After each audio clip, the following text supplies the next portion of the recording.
Hello again, or if you have just joined us, welcome to the Counting Club. Start spreading the news. We're drinking rosé. Yes, this is our very first rosé, and it's from New York, and not just from New York State. This is from Long Island, part of New York City, the city that never sleeps.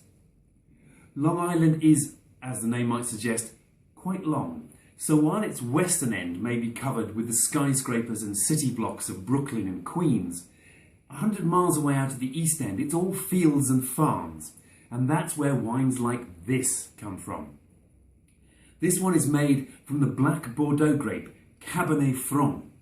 To make a wine this pale from a grape so dark, you really have to minimise the skin contact. This has been whole bunch pressed and then given just 3 or 4 hours of skin contact to pick up this hint of colour before being run off and made like a white wine. And what a colour! It's this wonderfully, delicately pale, coppery salmon pink.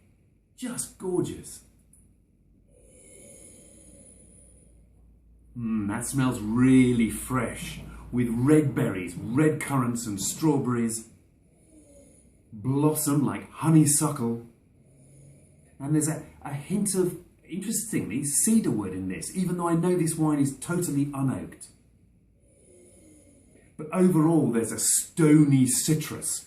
This is really mineral for a rosé, and that tells me this wine is definitely going to be dry.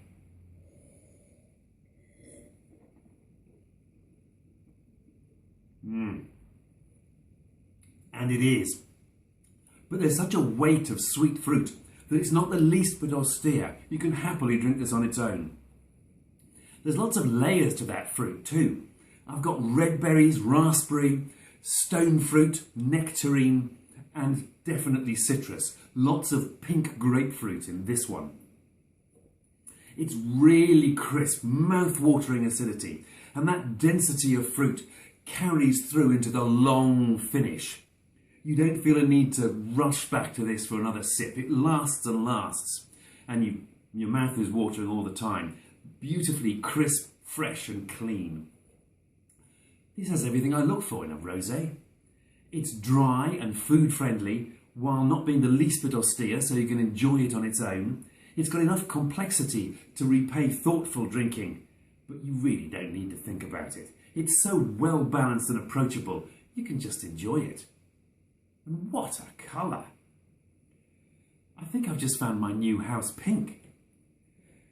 Sadly, the one quality it might lack is cheapness, but that's true of pretty much any decent North American wine. And as far as rosé is concerned, this is as good as it gets. This is king of the hill, top of the heap.